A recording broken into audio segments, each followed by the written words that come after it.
see, we weren't very, how can I say, creative in naming our kids. Dolores, my wife, our daughter. Javier, our son, me. And Roberto, our son, Dad. So, you know. But thank you very much, Marion, and it is an honor. It's an honor for me to be here, quite honestly, to honor you all and everything you've accomplished. You know, Emory really continues its amazing journey. And the high esteem that it holds in the academic community is really due to, and very much, the staff and the passionate and committed leaders of this university. You know, today I've been asked to share a few thoughts about education and about leadership, and give you a glimpse about how I believe Dad thought about that.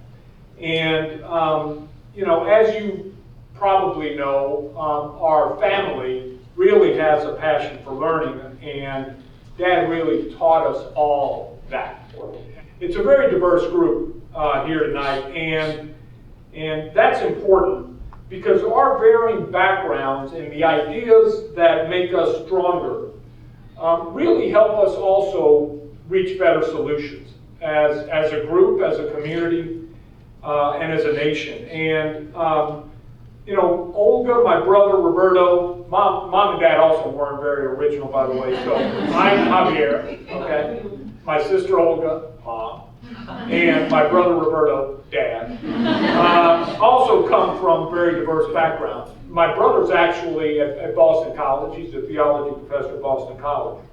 So as you can see, you know, the whole idea of education and learning is a common thread in our family. Dad, as you may have read, was born in 1931 in Havana, Cuba, the son of a sugar refinery owner.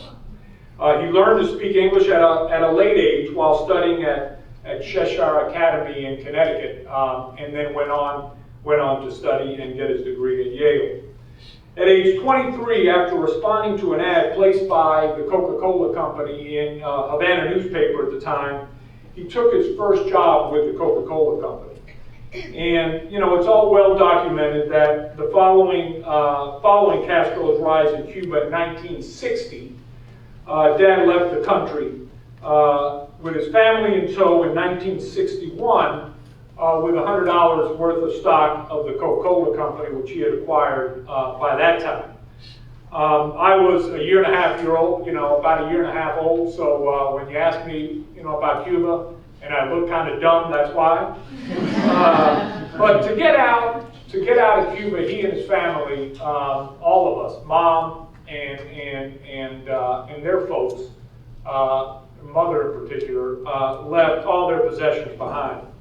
And he had held various posts at Coca-Cola with increasing responsibility. We moved from Cuba to Miami for a stint, then in Nassau, in the Bahamas at the time. The technical division of the Coca-Cola Company was headquartered in the Bahamas.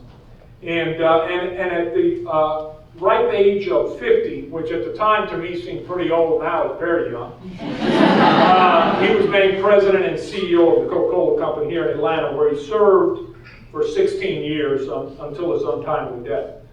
The reason I share this with you is because it's really important that one of the things that Dad very much taught us is to stay true to your core beliefs.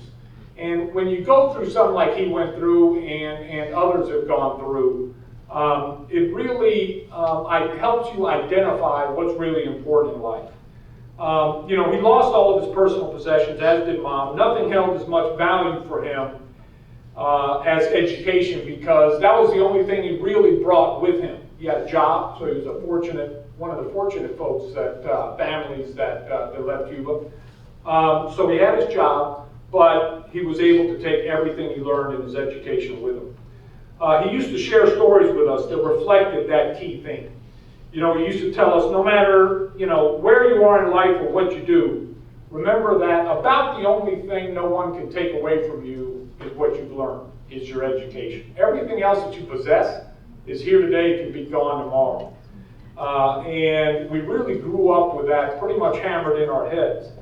And I was able to pull a couple of sound bites from a commencement speech that Dad did back in the early 80s here at Emory.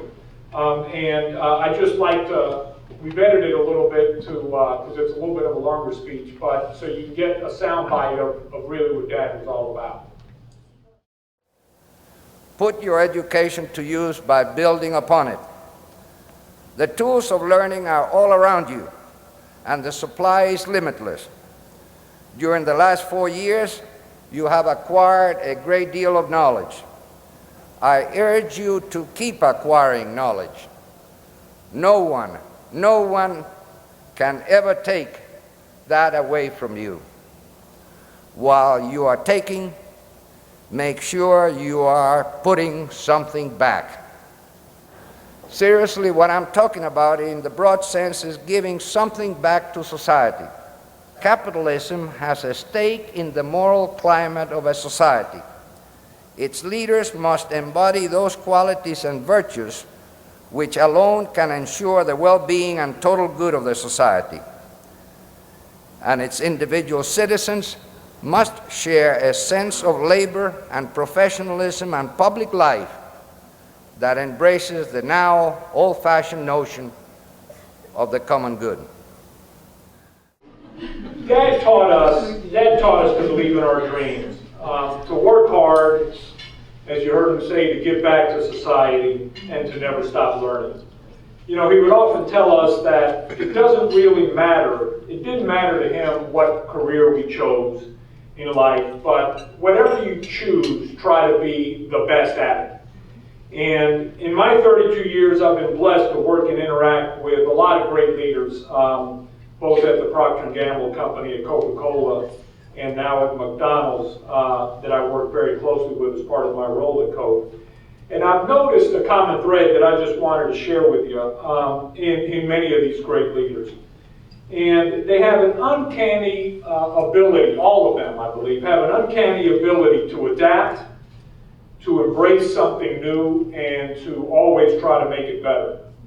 To think about, you know, your own experiences, think about the changes that you've seen here at Emory, the improvements, the facilities, the enhancements, and the growing enrollment. You know, we were talking today that, and I know that all of you are more than just from Emory, you're from Georgia Tech, Agnes Scott, Kennesaw State, etc.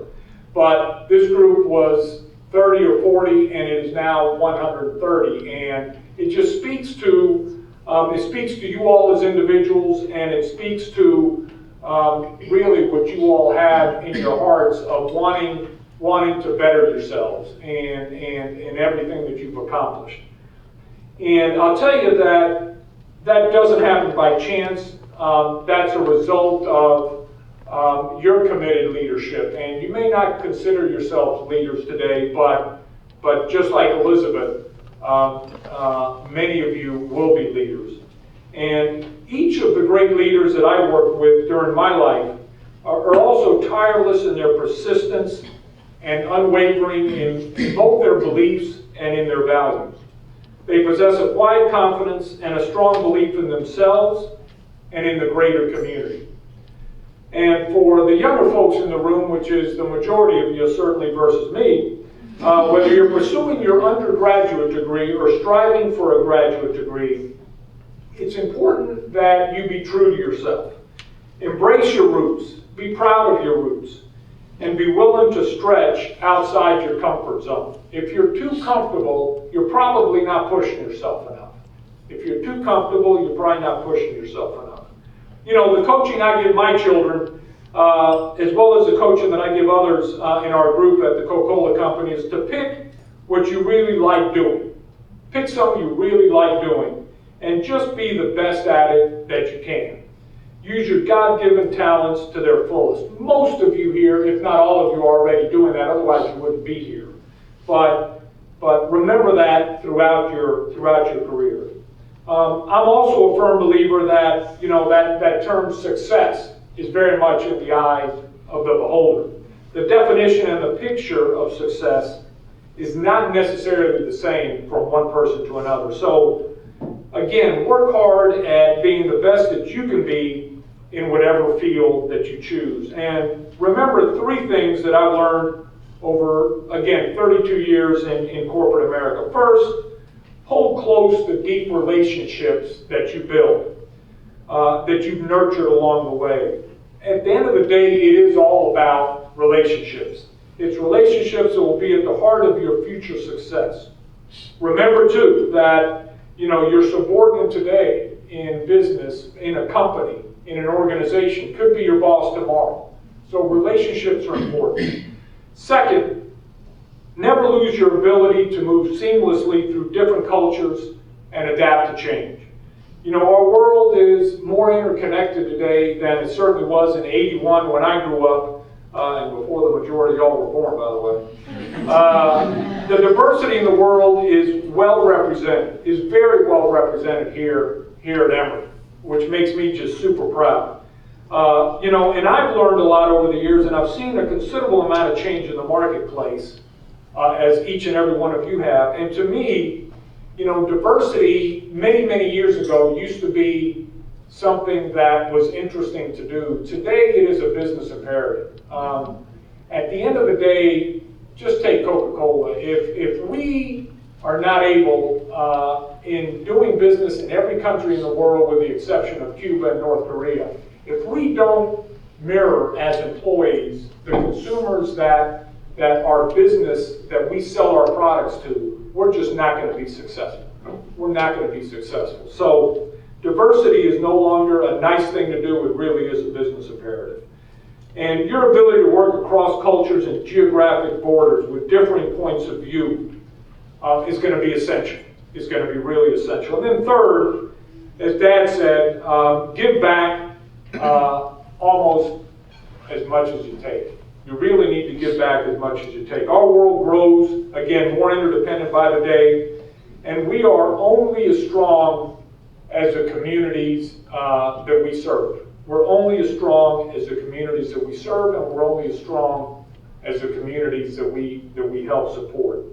So in summary, I believe that those who are going to succeed in the future in this global talent race will be businesses, organizations, and individuals that really either have strong brands and also have very clear visions, who encourage innovation and continuous education, who accept risk and promote entrepreneurship. As I mentioned, diversity is critically important. And again, give back to the world as much as you take. You all just inspire me so much by what you do, given that the means that you have, and it really is an honor. It's an honor for the Goizueta Foundation to be able to do what it does in the community, and the Hispanic community in particular, and with each and every one of you all. So thank you very much, and if you have any questions, happy to answer them. Thank you.